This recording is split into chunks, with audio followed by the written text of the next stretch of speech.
Hey there everyone, this is my first Ruse replay commentary.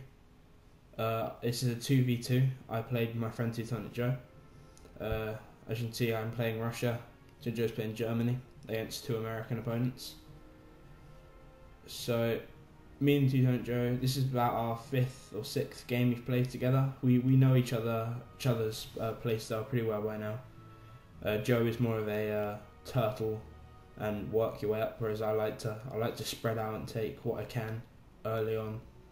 And as you can see, I'm getting the supply depot. I've laid down the early barracks and a forward barracks. Well, it's not too far forward, but it's to help, you know, with the speed I can get the infantry out. You see, laying down a Siegfried that will protect this barracks in case of a paratrooper rush if we don't see it or anything like that.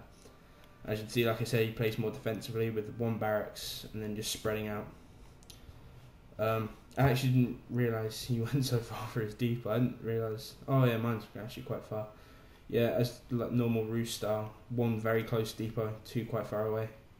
Well, yeah, I'm sending out light Russian infantry. I didn't want to tech up to the heavier Russian infantry because I of course got an airfield, which I was planning on making bombers out of. So yeah.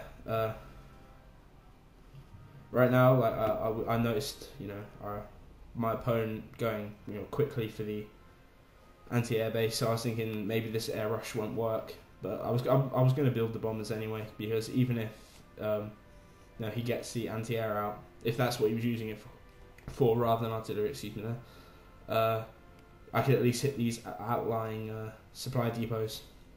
But here, I see a golden opportunity right here. He starts clustering his buildings. And these massive Soviet flying monsters of bombers, when I get one, will easily take out clusters of buildings with just one sweep. So yeah, just trying to occupy the main town, right in the middle. Massive amount of buildings, great potential for losing a lot of units in there to ambushes and so on. So it sort of locks off quick tank rushes or infantry rushes down the centre. They have to sort of go around just to be safe. Now I'm sending this recon over here because I saw earlier that he sent a building truck. I'm not sure really what to call that. Yeah, a building truck anyway, to just down to here. And we played one on this map before where someone built a base down here under camo and just flattened me with infantry, as you see here, the PE8 going out to cause some damage. So yeah, I just quickly try and scout, see if he's got anything there. I bring it back. But yeah, as you see, he's building a base, but he doesn't rush me from this base. He's just looking for quick supplies and things like that. So as you can see, our opponent immediately goes for like priests and he actually, funnily enough, like this game, they went for pretty much just flat counters for everything, no tanks or aircraft. But yeah, I was gonna bomb here, and then obviously anti-tank bunker. I see this, so I thought I might as well take it. Then I see this and just decide to turn right around and take out these buildings here. See, his M16s are not in a good place at all to be, you know, helping his friend out. But as you see, I got a second one, which him seeing my aircraft has, you know, scared him into a anti-air bunker, and my recon gets shot. So I can't see him making this anti-air bunker, which was really unfortunate. But just at the right time, the bombs are dropped. I take out a barracks, lose the bear, the PE8. That's what I've nicknamed them, the bear. But yeah, take out a barracks and an armour factory. So that was a fair trade, as you can see. I do actually put our team behind them points here. We're playing a point game, but I do actually put my team behind them points quite badly by losing 2 bombers instead of just the 1. And but other than that, it's all right. See, I'm moving light infantry because now I know he has a barracks there.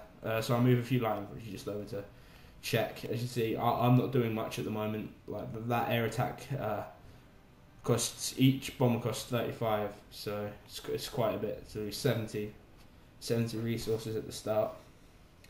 But 200 Joe, great recon coverage. Grabbing his depots, setting up a secondary base. I think he sets up a secondary base here. Getting a bit of frame right there.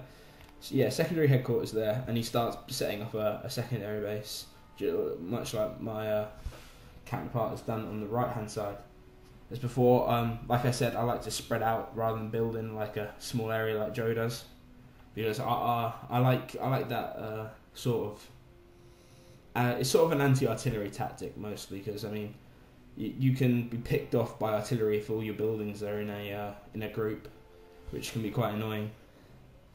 But I sent this to make a barracks, I think, so I could reinforce, because I saw these.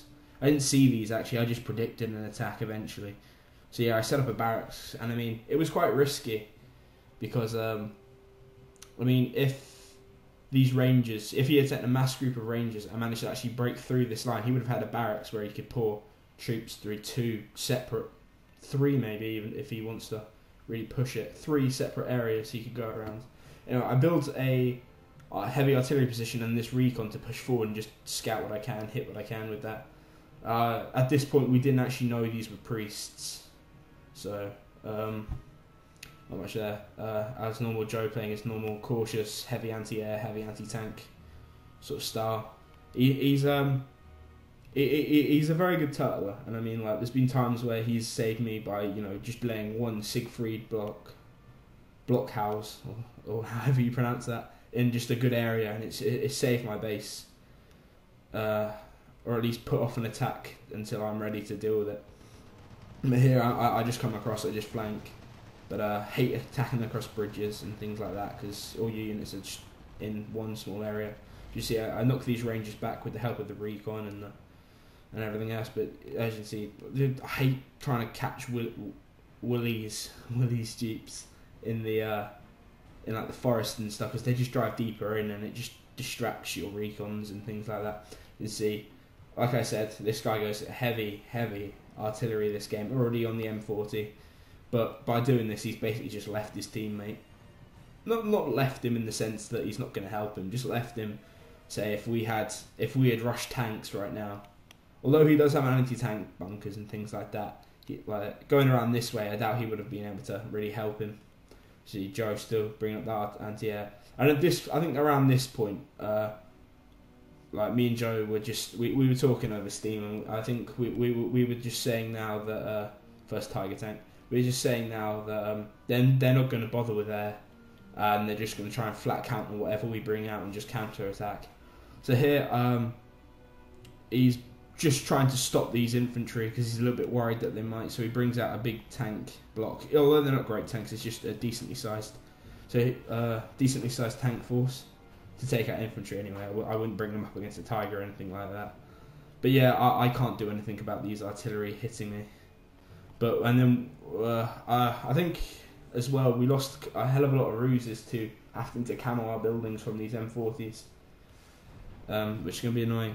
But here I get this really, I'm not sure how lucky it was, but I think it was more down to the part that he lost this. I think he loses this, right? Yeah, he lost his willies, and this, I'm not sure if this is luck or negligence on his part, or he wasn't paying attention, was looking somewhere else. But he regardless of his lack of recon, he tries to push forward and take out my infantry. And we'll see in a second he loses this massive tank force just to a couple of Gavardia. I hope I'm pronouncing that right. I accidentally moved my forces forward here. That was a misclick, and they get pummeled by artillery. Joe just moving his Tiger forward. As you know, as everyone who's played Ruse knows, they cost a hell of a lot. So he's very slow to produce them. But here's what I mean, like, where I'm not sure. I think Joe puts down a fanaticism, but this is my blitz, and with the fanaticism, I just go right through an entire tank force and begin capturing his buildings.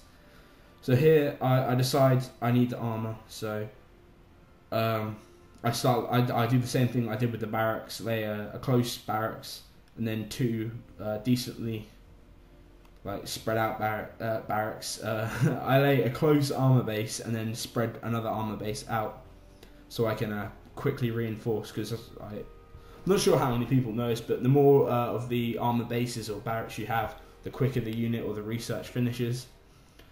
So yeah, so I go for T-34 simply because they're, in my opinion, you know, the coolest looking and best tank in this game for price wise. I mean, I wouldn't pitch them against a Tiger or anything like that, but I against any American tanks, save maybe the Pershing, they're more than a match. I'm pretty sure they're nearly 2 times as good as the Sherman. Well, maybe not 2 times, but they're good. They're good tanks. So, and easily spammable. I think they cost 20. I think 20 or 30. No, 20. I'm gonna say 20, but it might be 30. Very good tanks. Can I actually see? I know I can't. As you see, first replay. I'm not sure what you can and can't do in the replay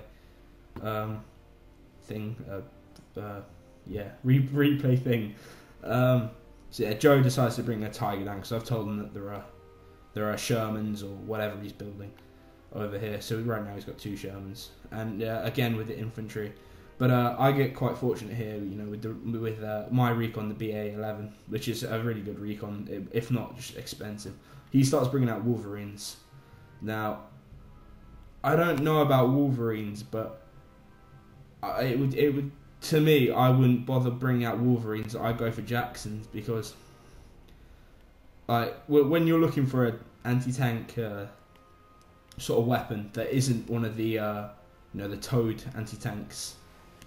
In my opinion, you're looking for a quick kill, and I don't think the Jacksons have the firepower to quickly kill anything, really.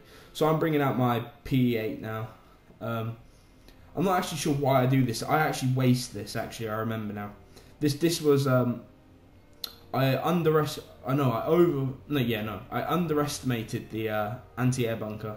I thought I could just slip right past it here, but as it turns out, this thing's got massive range and completely catch me off guard. But here he pushes forward with his tanks and tank destroyers, but his lack of infantry, or not lack of infantry, but his misplacement of his infantry, I think, comes back to bite him here.